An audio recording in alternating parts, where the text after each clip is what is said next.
Hi guys, welcome. Welcome to Notre Dame. I'm Amir Kuzam. I'm a senior neuroscience and Arabic double major, and I'm sure you're wondering why am I involved with this philosophy talk? Well, I have been working with the God and the Good Life program since my freshman year. I took the course the first semester I was on campus, and have really just fallen in love with the program as a whole. Professor Blaschko has been something of a mentor and a role model in many ways. I'm very blessed to know him, and I've served as a TA for the course since my freshman year, a dialogue leader. I'm sure that Professor Blaschko will explain a little bit what that component looks like in the course. And without further ado, I want to introduce Professor Blaschko. He is an assistant teaching professor of philosophy at the University of Notre Dame, where he teaches courses that he designed on big questions and the philosophy of work. He recently co-authored a book published by Penguin Press about how philosophy can help us live better lives. And he also has a new book on work and the good life, which will be published by Princeton University Press in 2025. He also directs a program in Notre Dame's College of Arts and Letters devoted to exploring how the humanities can help us find meaning in work. So without further ado, Professor Paul Blaschko. All right, thank you. Thanks, Amir. And thank you all for coming. This is the highlight of my week. Where are people coming from? Shout out, where are you coming from? Minnesota, that's where I'm from. I'm from Mankato, that's awesome. Philadelphia, Texas, Los Angeles, Michigan. Okay, that's all right. You're still welcome. This section is reserved for you. Michigan. Okay, that's all right. That's amazing. You guys came so far just for a philosophy lecture. This is awesome. And as a bonus, I hear there's a game tomorrow, so you should stick around for that. I'm just kidding, of course. We're going to crush them. It's going to be amazing. But yeah, welcome. So increasingly, we have been finding ways to outsource what used to be essentially human activities to technology. So if you think about, 5-10 years ago, you had to think about when you were going to exercise, or if you were sitting too long, or if your posture was bad, right? Now we've got wearable devices that will just tell you. It'll be like, bzz, like you're being lazy, and you're like, oh, sorry, and you walk around. It'll count your steps for you. You can have a personalized sleep coach, which actually sounds kind of like an oxymoron to me. It's terrifying to be like, how can I achieve better sleep?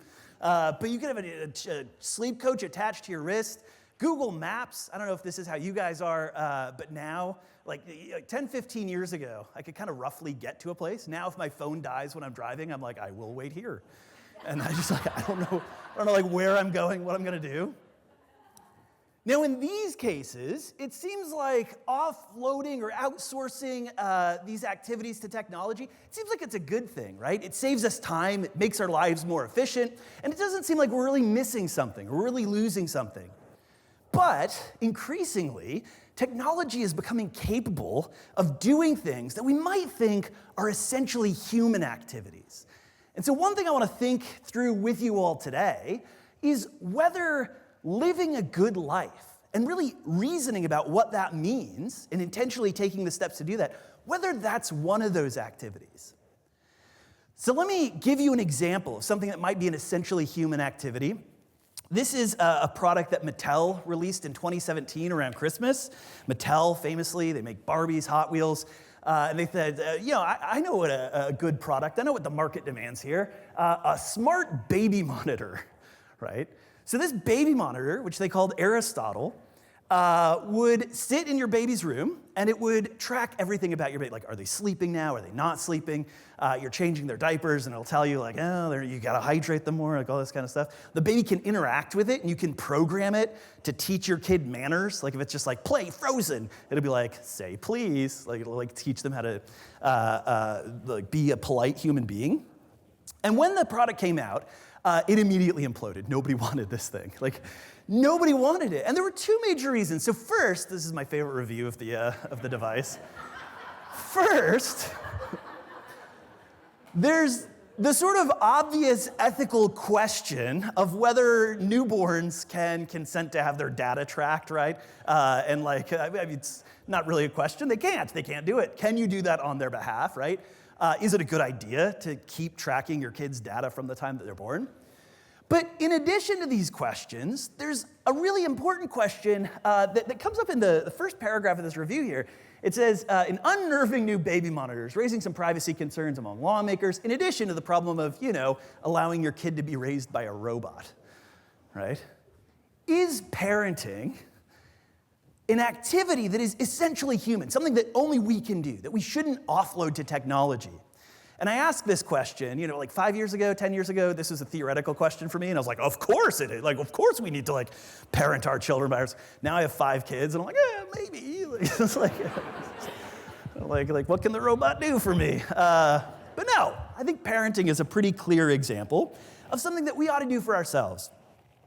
So our question, the sort of inroad today that we're going to take, is whether asking big questions about what is essential to the good life, about what our lives should look like, what kind of people we should be, is thinking through that sort of question, is that something that is essentially human, or is that something that we can outsource?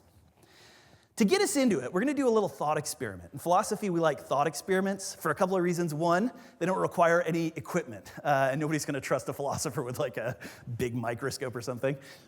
They won't give me a lab. They still won't give me a lab, no. The other reason, though, is because it's an experiment, so it sounds sciencey. So a thought experiment is basically a case. I'm going to give you a case, a little narrative case. And I want you to reflect on what your intuition is, right? What does our intuition tell us about what this case is about? So here's the case. Suppose there was an app. Let's call it Guru. And the way Guru works is you can ask it any big picture, good life question, right?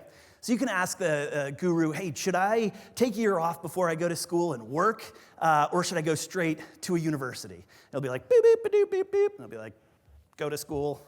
Or you can be like, should I have 5 kids or 15? It'll be like, beep, beep, beep, beep, beep. It'll just tell you. Now, the way it works is it's got all these complex algorithms. It's analyzed human behavior from thousands of users. And so it can predictably tell you what later in life you will regret less, or what will contribute to a better sense of well-being. It can predictably do this. In fact, scientists have proved that it can do this better than individuals can. Like if you're in the control group and you're making these decisions, you get to the end of your life and you think, I shouldn't have done that, I should have done this differently. Guru doesn't make those kind of mistakes. The problem is, it can't tell you why you should do the thing that you're going to do, right? So Guru can tell you what you should do, but it can't explain the reasoning behind it. Now the question is, and here's how thought experiments work. I get to just stipulate the rules. My students hate this. I'm like, would you use this for the rest of your life? And they're like, well, I'd use it twice. And I'm like, no, you can't. The question is, would you use Guru for every big picture, good life decision that you face? Would you use this app? I want you to think about it for a second. And why don't we do this? This is going to be fun and participatory. Turn to a neighbor. Maybe introduce yourself to a friend. Turn to a neighbor and explain why would you or wouldn't you use it? And we'll get some answers here in a second to start guiding the way that we'll think about the rest of the lecture. So just turn to a neighbor, share some reasons. Would you, wouldn't you, why or why not? All right, so finish up the thought you're on. And let's get a couple very brave volunteers to give us their reasoning. Would you use it or not? Why or why not? Why use it? Yeah, all the way in the back. And what's your name? I'm Charlotte. Charlotte. I would not use it because I feel like I should be responsible for the own choices that I make. And if I made a choice and I thought it was really good, then I could tell my friends I'd be like, I made this choice and I thought it was really good. But I couldn't say that anymore if I used Guru because then I would be like, oh no, I used the app. Oh my gosh, Charlotte. All right, that was.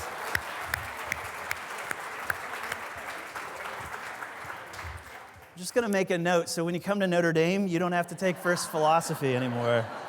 Charlotte, you passed. So that's a fantastic answer. I love the answer. for many reasons. One is, you mentioned this idea of responsibility, right? And taking responsibility for these decisions. And part of responsibility and accountability is being able to explain why you did what you did to somebody.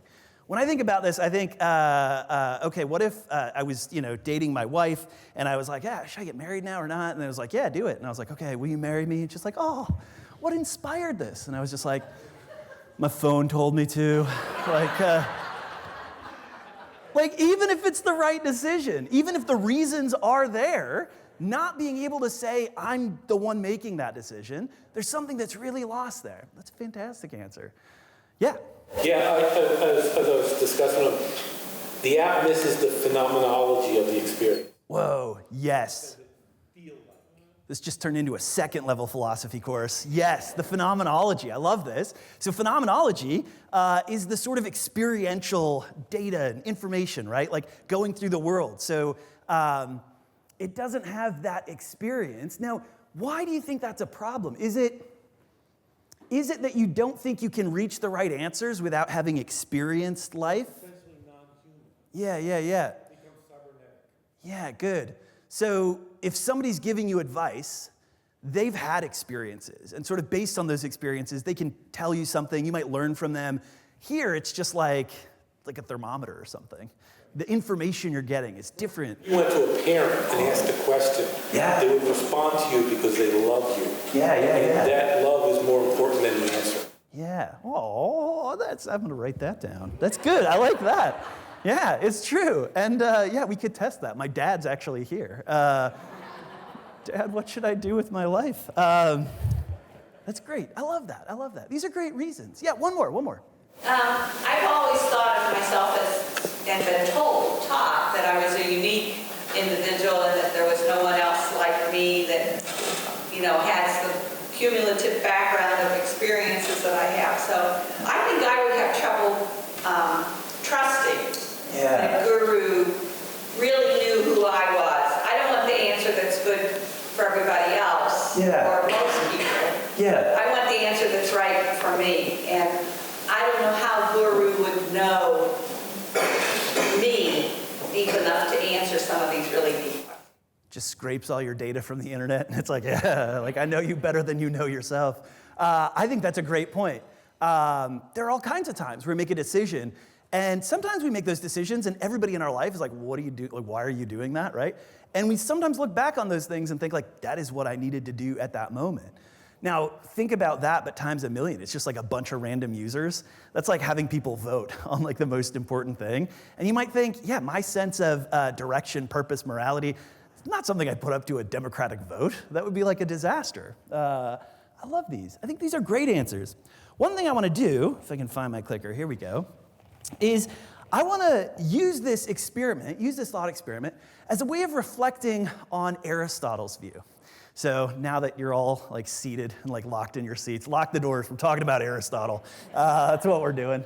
So by the end of this lecture, by the end of this session, you'll have a better sense of how Aristotle would answer this question, right? And hopefully some insight into this ancient tradition of reasoning called virtue ethics. So Aristotle, quick background, he was an ancient Greek philosopher. He was the student of Plato. So we had Socrates, who notoriously like walked around the agora and just like asked really annoying questions until they killed him. We have Plato, who wrote dialogues about Socrates. So Socrates didn't write anything down, but Plato wrote all these dialogues starring his teacher, Socrates. Maybe you should, I don't know. I'm just saying, you could, it's a lot of good info. Why aren't you taking notes, Amir? And then we had Aristotle, right? He was a student of Plato. He's widely thought to be the co-founder of virtue ethics. He was one of the original sources of this, at least in the West. But really interestingly, virtue ethics, or what we call virtue ethics, emerged all over the world in different traditions around about the same time. So if you look at Confucianism, or if you look at Buddhism, there's some really strong structural similarities between these different philosophies. We're going to focus on the ancient Greek version, and I'm going to give you 3 key claims that Aristotle believes. So the 3 key claims are, first, that moral reasoning is a skill. Moral reasoning is a skill, and it's one that's embodied in what he called practical wisdom, or phronesis. That's your fancy word for today. So like when you leave, like call your friend, just be like, do you have any phronesis for me today? Just be like, oh, you wouldn't get it. It's Greek. I'm also, sorry, I'm gonna get out my statue here. I never leave home without a bust of Aristotle, just so he's present with us throughout the rest of the lecture. All right, moral reasoning is a skill. It's embodied in practical wisdom. Secondly, you acquire this skill by achieving virtues in order to achieve the ultimate aim of human life. If these are a bit mysterious, we're going to unpack each of these. But note, Aristotle puts the meaning of life, the purpose of life, right up front. He says, we've got to know this, like right away. So we're going to have to talk about what his theory of the purpose of life is, our ultimate aim. And finally, moral development is more like skill building through habituation. So it's more like physical exercise than it is like a purely intellectual sort of activity. So for Aristotle, if you say, I have an ethical question, or like, let's think about ethics, he's not going to sit down and like take out a textbook and say, okay, well, let's calculate the greatest good for the greatest number, these sort of things. He's going to think of ethics as more of a skill that you develop, something that becomes encoded in your character, in who you are, and then is manifested. So let's start with this somewhat puzzling bit. I just found out how to do the spotlight. I had to do it. Okay, the ultimate aim of human life. What is that? The ultimate aim of human life. Well, let me ask you a question. Who here wants to be happy? Raise your hand if you want to be happy. Yeah, that's everybody. That's everybody. I always have like one in the back who's like, I don't want to be happy, I don't care. I'm just like, I found my philosophy major. It's like, talk to me after class. Everybody wants to be happy. That's a really remarkable fact. If I asked you about any other goal, if I said like, who wants to run a marathon? Like some people would raise their hand. I would not raise my hand, right? Or if I asked you, who wants to, get a degree in anthropology, like some people would. Not everybody would. But everybody wants to be happy. Aristotle takes this as the absolute starting point. So the beginning of Nicomachean Ethics, which were actually, he didn't write it as a book. He wrote this as a series of lecture notes on a class that he was teaching about happiness, which to me is terrifying because it's like, like he wasn't thinking like years from now people will be reading this. Makes me like nervous about my own notes. Not really. Nobody's going to be reading it. Okay, here we go. So he starts the Nicomachean Ethics by saying, every art and every inquiry, similarly every action and pursuit, is thought to aim at some good. If then there's some end of the things that we do, and end here doesn't just mean temporally, like there's some stopping point, but there's some end, there's some goal, there's some purpose. If there's some end to the things we do, and if we don't choose everything for the sake of something else, clearly this must be the good and the chief good. I love this phrase. Beginning of the Nicomachean Ethics. Most important book in history. Every art, every inquiry, similarly every action pursuit is thought to aim at some good. So first of all, what Aristotle's claiming is that everything we do aims at something that we think to be good and to be good for us, right? We don't do anything that if somebody asks us, like, why are you doing that? You're just like, because it's horrible. Like, we wouldn't do that, right? Everything we do it because we think it's good in some way for us. And he says, if then there's some end of the things we do, if we don't choose everything for the sake of something else, clearly this must be the good and the chief good. So by the chief good, Aristotle is talking about the chief good for human beings, what philosophers sometimes call the summum bonum. Like, what is it that we're ultimately aiming for? And he says, in order to figure this out, we've got to make a quick distinction. He says, some of the good things that we're aiming for are what he calls instrumental goods. Money is the classic example of an instrumental good. Money is good, but it's good because it gets you other things. If I asked you, if I said, like, do you want $10,000, but I'm going to transfer it into an account, you won't even know when I transfer it, and you can't spend it, you can't tell anybody that you have it, there's like no purpose, right? I'd still do it, but like, I don't know, like just in case. But it's an instrumental good. On the other hand, there are things that we value for their own sake. This is my family, they're adorable. Yeah, give it up for them. Yeah. There's only 3 there. We can't take pictures fast enough. We have 4 plus 1 in November. Yeah, okay, all right, yeah. We value family. We value family time for their own sake. It would be really monstrous if you had a family just like for the Instagram pics, right? Or you're just like, this will make me happy. You value the family for their own sake. Now, Aristotle says, if we want to figure out what this ultimate good is in life, we can think about a spectrum where all the good things are lined up, some that are purely instrumental, things that we just want because we want something else, some that are good in and of themselves, but are also useful for other purposes. Here I put reading poetry or education. I think that's a fairly non-controversial example. On the one hand, we think, yeah, like learning things, like poetry, reading poetry, like that's good in and of itself. If somebody's like, why are you reading poetry? Like, do you have a test tomorrow? And you're like, no, I'm reading poetry, right? That would make sense. But it would also make sense to say, yeah, I read this, it sharpens my mind, I learn new things about it, I can use it in some way. Then he says there's a category of things that we only want because they are themselves good and for no other reason. Whatever this is, he thinks, is going to be the most final, ultimate end. And he's got a bunch of arguments right at the front of the Nicomachean Ethics that happiness is the only such goal. That everything that we do ultimately is an attempt to be happy, whatever else it is in the interim. One way to illustrate this, on the first day of class, I'll have somebody sitting in the front row, and I'll say, why are you in this class? Not like in a mean way. I'll be like, why are you here, right? And they'll be like, because it's a requirement. And I'll be like, no, they're like, I love learning and want to know all there is to know, and it's a requirement. And I'll say, okay, but like, why do you want to take your requirements? And they'll say, well, because I want a degree. And I'll be like, well, why do you want a degree? And they'll be like, oh, so I can get a job. Why do you want a job? Oh, so I can afford a house. Why do you want a house? I don't know, like, so I can have a family. Well, why do you want a family? Eventually, Aristotle predicts, you're going to get to a point where you say, well, that's what makes me happy. Or like, because I want to be happy, right? So Aristotle thinks with every piece of reasoning that we have, every action that we undertake, we're ultimately aiming at this end state, happiness. But that, of course, raises a really important question, and that is, what is happiness? I love this question. This is usually a lecture that I do on the first day, and like in the fall, all the freshmen are here, and I'm like, but what is happiness? And they're all just like, whoa, you know? Welcome to philosophy. You know, it's like, but what is it? What is it, right? This is something that we can think about, that we can reason about, that we can argue about. And Aristotle says we better do this. Because if we don't know what happiness is, we're going to be like archers. This is his analogy. He says we're going to be like archers who have no idea where the target is. We're just going to be like shooting arrows all over the place. And if we stumble upon something, it'll just be by luck. But if we know what it is, if we can articulate it, reason about it, then we're going to be able to intentionally build our lives around this ultimate goal.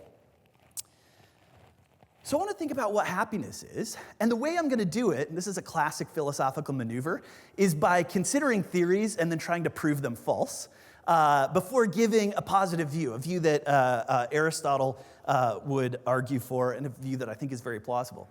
But let's start with some common conceptions of happiness, theories of happiness, that I don't think quite hit the mark. So here's the first one. Anybody like ice cream? I love ice cream. Ice cream's the best. That's the summum bonum. Oh, that would be a great brand of ice cream. Summum. That'd be very niche. You get like 7 philosophy majors. CVS would not carry it. All right. So when I have ice cream, I feel amazing, at least temporarily. I feel really good, right? Same thing when I have coffee in the morning. Like I wake up and I'm just a monster. I'm just and just like my kids are just, and then I have the sip of coffee and I'm like, bing! I'm just like, I'm your father and I'm patient and loving. Like it just changes right? There's just this thing that happens in my brain. I just feel really good, right? The way that we talk about happiness, we might think, well, happiness is that kind of a feeling, right? And maybe it's not just in relation to trivial things like ice cream, coffee, etc. But think about a time when you're on a walk with your kids and they're not fighting with each other and nobody is covered in mud or sticky and they're just happy and you feel this thing. Maybe that's what happiness is. And a lot of philosophers have argued for this view. We're going to consider a view, we're going to call it prudential hedonism, Prudential hedonism says happiness is a kind of pleasure, and or the absence of pain. And as our ultimate aim, it's the only thing that's really intrinsically valuable. This is what we're really aiming at. We want to have more of those feelings, right? It's a subjective theory in the sense, not that happiness can then be whatever you want, but subjective in the sense that happiness is something in the brain or in our mental lives, right? It's something that we feel. One way that I'll talk about prudential hedonism is as thinking of happiness as a kind of subjective well-being. So if I asked you, like 1 to 5, like how are you feeling right now? Or if you're at Whole Foods and they're like, how was your experience, right? And they have like the smiley faces and you're like, boop. Like that tracks the kind of concept of happiness that's in the background here. Now this isn't a crazy view. There are philosophers who have very famously argued for it or argued for versions of it. One is John Stuart Mill, who wrote a famous book called Utilitarianism. He was an incredible thinker, politician, historical figure, author. And he argues for a kind of hedonistic utilitarianism. He says, ultimately what we're aiming at is alleviating as much pain as possible, creating as much pleasure as possible. And the system that he builds off this is really powerful, right? There are a lot of utilitarian ways of thinking today. He's also got great responses to kind of the obvious objections, right? An obvious objection, well, happiness can't be pleasure, otherwise I should be at home like just eating ice cream, right? It takes a lot of effort to get here, and it's like, it's nerve-wracking, and it's like, why don't I just like sit down and like eat ice cream? He's got a whole way of dividing pleasure into different qualities, different kinds of ranks and categories. And he says, intellectual pleasures are of a higher order than mere sort of gustatory pleasures, things like you're eating, right? So famously, he says, better to be Socrates dissatisfied than a pig satisfied, right? So he's saying, better to be somebody who's capable of these sort of pleasures and experiencing them, even if overall you're not as happy as a pig. Another contemporary strain that really articulates this conception of happiness is positive psychology. Has anybody heard of positive psychology? I love positive psychology in many ways. Basically, positive psychologists study happiness. This is Martin Seligman. He's sort of one of the founding figures of it. They study happiness as the positive emotions that we have in regard to pleasurable activities that we take part in throughout our daily lives. So if we took this as the ideal of happiness, if we agree with Aristotle that happiness is our ultimate aim, then we've got really clear direction. What you should do, if this is true, is just scientifically study what causes these kinds of positive experiences, and then maximize those activities. So the positive psychologist will recommend things like gratitude journaling. If you write down 3 things that you're grateful for every day, studies show that you will have a higher overall level of subjective well-being than somebody who doesn't. I did that for like 2 years, and then eventually all my things were just like my kids, my family, my job, and I was just like not even doing it anymore. But I will say, like if you do it reflectively, it really does increase these sort of positive emotions. So the question is this the kind of happiness that we're ultimately aiming for? We can accept that this is an important aspect of happiness or an important kind of happiness, but is this the ultimate goal? Is this what Aristotle's talking about? I don't think so. I'm gonna give you 2 arguments. Argument number 1 is a thought experiment. It's called the pleasure pill. Here's how it works.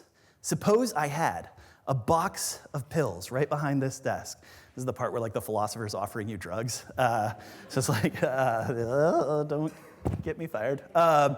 Suppose I had pills, and these pills, here's how they work. You take one of these pills, and you're gonna feel like whatever that feeling is, like whatever gives you that feeling, if it's coffee, if it's ice cream, if it's like, just like telling a good joke, whatever it is, it's gonna give you that feeling for the rest of your life. It'll never wear off. Works instantly, and there's no side effects, right? No negative side effects.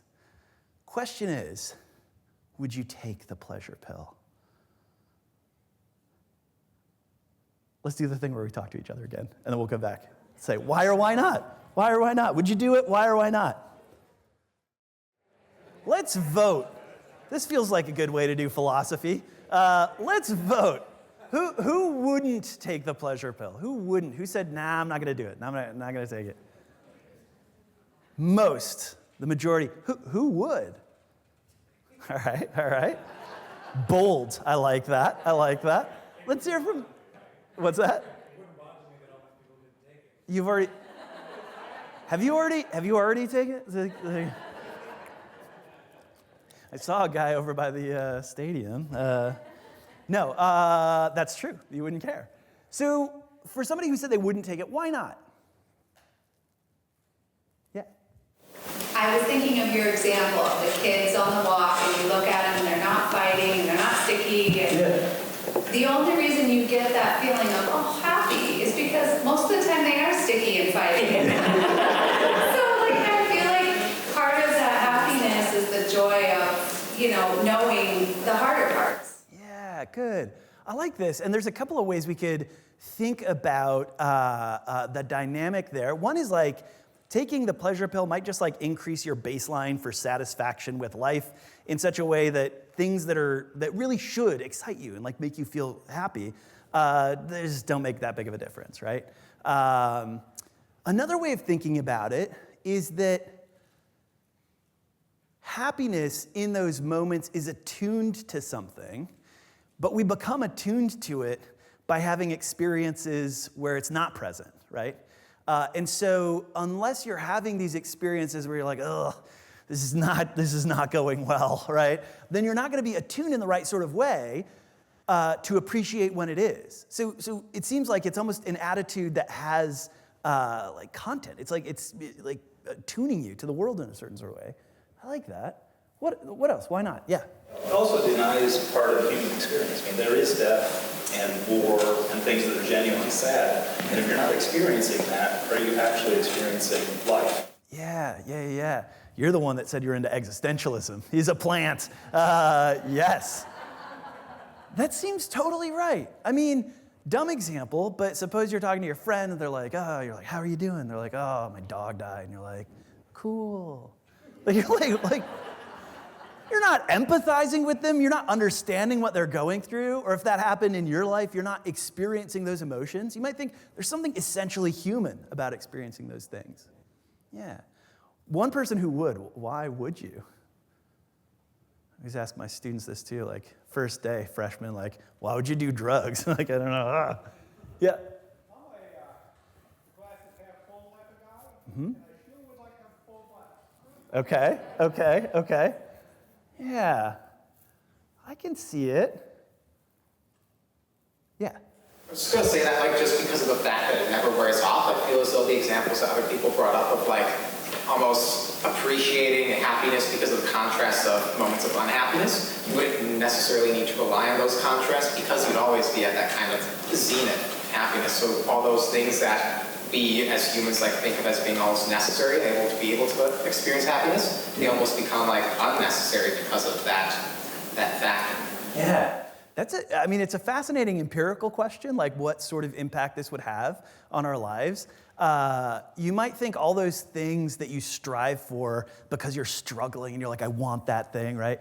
On the one hand, you might think you're going to lose all the motivation to do those things because it's like, why put in the effort? Like, I've already got the feeling, right? On the other hand, maybe not. Maybe having that feeling is totally compatible. Maybe we're not as motivated by those kind of incentives. Yeah. Strong arguments, everybody. This is good. We'll come back to this question in 1 second, but I want to give you an argument. So I think that you shouldn't take the pleasure pill. I don't think it would be a good thing. A lot of people shared intuitions. We shared some reasons. If that's right, if prudential hedonism is true, then we should want to take the pleasure pill. If Aristotle is right, that happiness is our ultimate aim, I don't think we should want to take the pleasure pill. This is something that we can argue about, debate. But if that's right, then prudential hedonism isn't true. So either happiness isn't the only ultimate goal, or happiness is something more than just this feeling. The second question I want to ask is, okay, even if happiness isn't this positive feeling, is it something that's in our experience and just in our experience? Is it subjective in this way that we were talking about before? Not subjective in that it can be anything, but subjective in that it's something that we feel, we experience, right, in our consciousness. So I've got another argument or another thought experiment for us to interrogate this question. Is happiness just a feeling of some sort, but maybe a more nuanced feeling than we would get from the pleasure pill? Here's the case. Suppose super duper neuroscientists have created a machine, call it the experience machine. It will give you any experience that you desire. So you can think and feel like you're writing a great novel, making a friend, reading an interesting book, but all the time you would be plugged into this machine, floating with these electrodes attached to your brain, and you could pre-program the whole experience. You wouldn't know that you were plugged in once you're plugged in. You wouldn't be aware that you weren't actually experiencing these things. You can select a life from pre-programmed lives. Maybe, I'm sure they would have famous authors write out life options. You could have a branded life that you pick. If you plug in, you got to plug in for the rest of your life till you die. Would you plug into the experience machine? I'm seeing a lot of. Oh. Anyone here would advocate for a more pleasant than negative. I like this. I like this.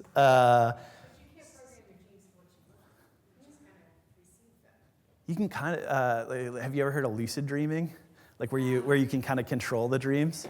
I used to do that all the time as a kid, and yeah, that's right. I'm embarrassed to admit, the only thing I would do when I would lucid dream is I would just break a window. That was my favorite thing. I was just oh, it's just this pent up kid energy. I was I want to break the window. But would you plug in if you had to plug in for the rest of your life? So there's no intermittent contact with reality, right? Why not? Why not plug in? What is it? It's fake. Okay. I mean, it's something that you're being manipulated to feel. You don't really feel it. You think you feel it, but you're not really feeling it. It's not a real experience. So there's some way in which our experience connects up with reality. And even if we didn't know that we weren't experiencing that, you think it would be less valuable, be less good.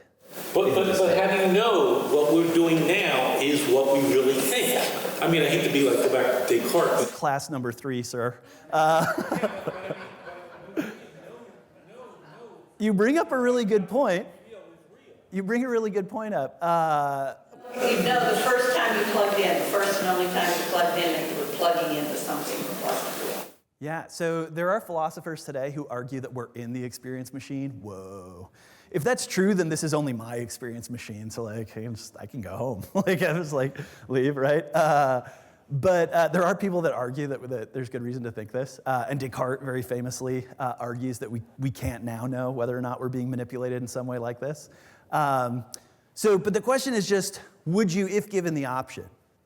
What were you going to say? Charlotte had something. It's just if you plugged in and you had this great life, that'd be great, but if you didn't plug in, it would be reality, and you could also have a great life, and it would be more valuable because that's the one that you're living, and you're not living somebody else's choice for you.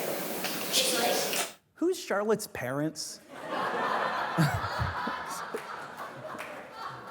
Good job. And do you want to hang out with my kids for a while? I don't, that's a great answer. I think that's a great answer, Charlotte. There's something that goes missing. There's something that we value in being connected up with reality, right? It's not just the feeling that we desire. We desire actually accomplishing or actually doing that thing, right? If you had a bunch of friends, people you thought were friends, and they were always nice to you your whole life, and you never found out, but behind your back, they were just oh, man, Paul's the worst, he's the worst. There'd be something less good about that than if they were truly your friends, right? There's something about that connection to reality that's really important. All right, so happiness, I'll argue, is not subjective well-being. I don't think it's subjective. I don't think it's just a feeling of well-being. So what is it? Aristotle gives us a sketch. And I'm just going to be able to give you the tiniest bit of the sketch. Really, the Nicomachean Ethics, he asks this question, what is happiness, at the very beginning? And then he spends 9 chapters detailing all of the different aspects and activities of a happy life. But I'll give you the quick sketch. So for Aristotle, happiness is a kind of flourishing. And it's a kind of distinctively human flourishing. He uses the word eudaimonia. There's your second fancy Greek term for today. You guys are getting your money's worth. Eudaimonia. And so in order to figure out what exactly flourishing consists in, Aristotle says we've got to understand and know what our purpose or function is, right? You know something's flourishing if you know it's fulfilling its function or purpose. Like the apple tree is flourishing if it's bearing fruit. If it's sad and like droopy, it's not flourishing. So what is a function? What is our function? Well, function is what a thing is designed to do. It's its purpose. Artifacts have obvious functions we give them. What's the function of a knife? Cut things, nailed it. Now, once we know the function of a thing, we can define what makes that thing excellent. Aristotle uses the term virtue to refer to functional excellences, right? So if a knife is designed to cut, what is an excellent quality that a knife can have? What's a virtue of a knife? Nailed it. You guys are amazing. Sharpness, maybe like solidity, having a good handle, right?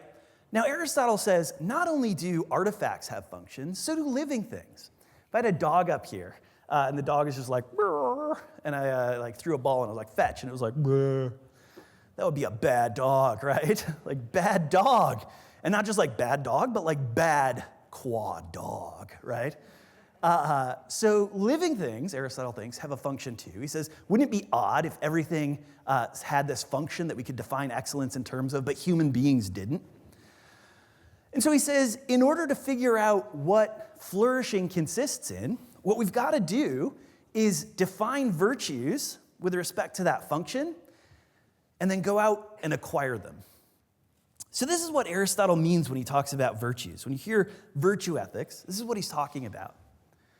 What is the distinctively human function for Aristotle? Well, there's a couple of different ways of getting at it, a couple of different arguments he gives. But here's a quick one. A function is what distinguishes you from every other kind of thing. Aristotle says, okay, so let's consider as a function of a human being that we live and grow and move. He's like, well, no, that can't be it, because like plants live and move and grow. He's like, well, how about like goal-directed behavior, right, and activities? It's like, no, animals do that, right? So he says, what is the thing that humans can do that no other things can do? Thinks we can contemplate reality. We can reason about our lives and then arrange our lives in ways that we think manifest the right sort of commitment to the goals that we have. So Aristotle says our function is an activity of soul which follows on or implies a rational principle, activating this sort of reason part. Now from there, we get a complex argument to what happiness is. I'm going to go through this quick. The function of man is an activity of soul which follows from or implies a rational principle. If we say that things are good or excellent things of their kind insofar as they perform their function well, if any action is well performed when it's performed in accordance with the appropriate excellence, the human good, our ultimate aim, turns out to be activity of soul in accord with virtue. And if there's more than one virtue, then all of the virtues and the best and the most complete in the context of a complete life. This is where it gets mysterious. And in the Nicomachean Ethics, he spends all of this time, he spends 9 books, just talking about different particular virtues. So he's like honesty, like what is the virtue of honesty? Trustworthiness, friendship, what are these virtues? And then he gets to the very end and he says, well, what is this distinctive virtue, this sort of capacity to contemplate and reason that really sets us apart and defines whether or not we're flourishing? He's like, well, it's really hard. And then he drops the mic and like, that's it. Like, that's all he says, right? He's like, it is the thing that is most divine within us. It's the thing that connects us with the cosmos. It's something that you experience in these moments of just like great contemplation and awe. But he's like, but it would be too hard for a human to really achieve that. I don't know. And then he's like done. Like, clearly he had already received his student evals and he was just like, all right, peace, guys. It's like, what's the end, sir? What is eudaimonia? We have a rough outline. The activity of reason, wisdom, and contemplation in accord with the human virtues in the context of a complete life. And we have some substance to this. Now let me circle all the way back to the beginning, and let me ask you, given what we know of Aristotle now, why wouldn't Aristotle recommend that we use guru? Why would Aristotle recommend that we don't use guru?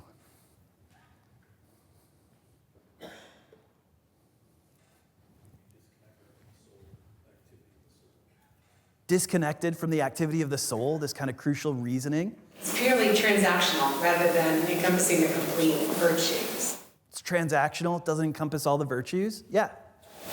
Lack of retrospection. You wouldn't be able to really like learn from the experiences or reflect back on them. Always. Yeah. No, one needs to. What's that? One needs to. Yeah. Amir. Just as the example of developing virtues is akin to lifting weights or exercising, if I were to snap my fingers and immediately be able to lift a certain amount of weight, that doesn't mean that I was able to perfect the form or perfect the discipline or perfect the other attributes that made that journey or that outcome what it was. So I think that you're losing a capacity to live the experience towards that goal, which is what will not only hone the result, but yourself as well. You already got an A in this class, Amir. But that's right. That's wonderful. I think these are all good reasons why you would reject this. And I like this idea too, because Aristotle, and this we didn't get too into here, but Aristotle thinks of virtue cultivation and development as a sort of habitual activity, right? You acquire virtues by doing the right thing in the right circumstances, and at first you don't want to do it, and it's like awful, and you're just like, fine, I'll put the kids to bed tonight, it's okay, and then eventually you're just like, yeah, I'll put the kids to bed, that's fine, and then eventually you're like, this is such a great opportunity to put the kids to bed, or so I'm told. I think that happens at some point. You embody that kind of wisdom, that practical wisdom, right? And you embody that virtue. I also thought, I first put this thought experiment together a couple of years ago, and then at the end of the class this year, one of my students is like, isn't that just ChatGPT? And I was like, yeah. Don't use ChatGPT then. No, it's like, there's good uses. All right, so here's our key claims. Moral reasoning is a skill embodied in practical wisdom. You acquire this by achieving virtues in order to achieve the ultimate aim of human life. Happiness, so moral development is about skill building in a way that's akin to achieving physical fitness rather than a purely intellectual exercise. Look at how much we learned today. That's a lot. So as I understand it, we've got 9 minutes for questions, if people want to ask questions. Yeah. How long has this course, God in the Good Life, been taught here at the university? Yeah, so we started it in 2016, and we've taught it ever since. Currently, we teach between 1,000 and 1,200 students every year, mostly freshmen. So almost all freshmen go through it. Counts for the first philosophy requirement. So yeah, there's tons of God and the Good Lifers out there. Yeah. It's called God and the Good Life. How do you tie God to the stuff that Aristotle taught? Yeah, good. So the first half, it really should be called The Good Life and God, but that's not as catchy. So the first half, we're talking about virtue ethics. We're talking about sort of the broad tradition, but also particular areas that bring up good questions that we got to think about. So how do we figure out who to trust? Should we disagree with people? And how do we do that productively? These sorts of questions. About halfway through, we pivot to the religion unit, and we ask, should you practice a religion, and why? And so we have a class where we talk about arguments for God's existence. Then we consider the view that you should be religious, but you don't need an argument. Then we consider the view that you should be religious, and if you have an argument, you're doing it wrong. So we got Kierkegaard. So the second half of the class goes through questions involving religion. It sort of mirrors the way philosophy developed in a cool way. So like in the Catholic intellectual tradition, for instance, we start with like Aristotle, Plato, Socrates, we get to like Augustine, and then by the time we get to Aquinas basically takes all of virtue ethics, and he's just like, oh yeah, this plus Catholicism, right? And there's a funny reason for it. Aristotle was actually lost to the West for many years. So like starting in the early, like right after Christ, Aristotle was lost to the West and really wasn't rediscovered until like 1100s, 1200s. And so Aristotle suddenly popped on the scene, and all these problems that all of these Christian philosophers had with Plato, they were like, he solves it all. So there's a way in which the class kind of tracks the history of the development of the tradition. Yeah? So I've forgotten the exact slide, but it was not that far back, in which you introduced, I forgot the exact language, that it was a function of soul. Mm-hmm. Could you define soul? Look at the time. Yeah. So a couple of thoughts. One is one of the reasons why Aristotle was so useful to Thomas Aquinas and a lot of Catholic thinkers is that his metaphysics is actually very amenable to like a sort of Christian like ontological picture, right? So Aristotle talks all the time about our soul or our nous, so it's sometimes translated mind, but it's this kind of animating force. It's the form of the person that goes beyond just the purely physical bits, right? Now, he's got a really interesting way of thinking about the relationship between those two things. Plato and others are kind of dualistic. They're like, well, there's the soul and there's the body, and like the soul kind of controls the body. Aristotle has a much more integrated view where he thinks, no, the soul is the form of the body. In the same way that like if you have a cookie, it's like there's the form of the ingredients, like the sort of relationship of those things together. Like that is the form of the cookie, and the ingredients are like the physical bits. He thinks that's the case, but with the human. He thinks a lot of things about our souls. They're sort of where our rationality resides. They're the things that are closest to the cosmos, closest to the gods. It's pretty similar in some ways to like a Christian notion, but there's not sort of as much description that, like we find in Aquinas from like doctrine and dogma. Yeah. Thank you. Yeah. Yeah, how do you square the Aristotelian with the Platonic, neo-Augustine, Calvinistic of predestination and participation with the forms? Yeah. Yeah. Well, one thing I'll say is in the philosophy department, we've got the Center for Philosophy of Religion.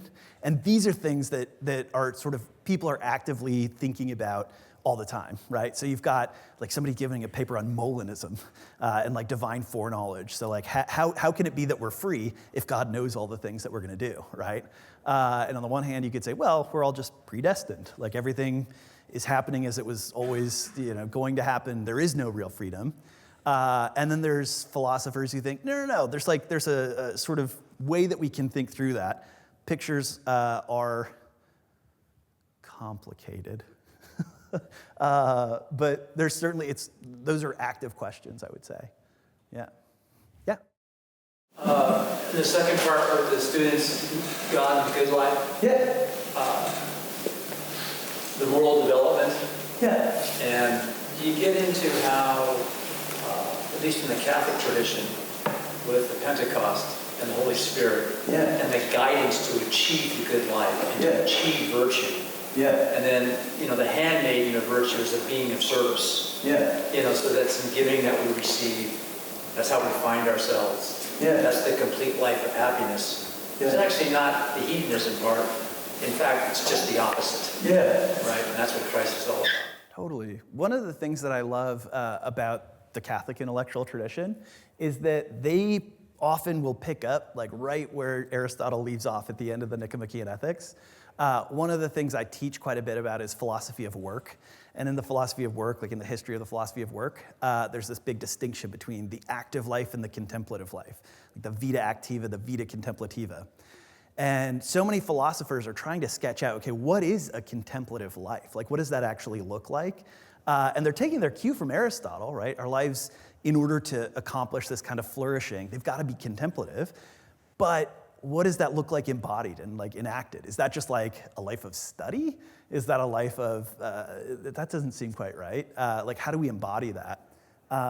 So these are all big questions that we're having the students wrestle with and grapple with in the class. Yeah, cool. Yeah. Yeah. Very simple question. Can you remind me the word in Greek for practical wisdom? Phronesis. And if you have it, you're a phronimos.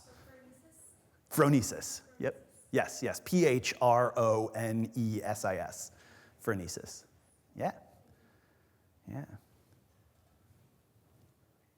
Oh, we got time for one more. Sharp. Yeah. All right. I'm going to bring you in. Like, how long are you guys around? I have class on Monday. Do you want a guest lecture? All right. Thank you all so much. This is really fun. Yeah.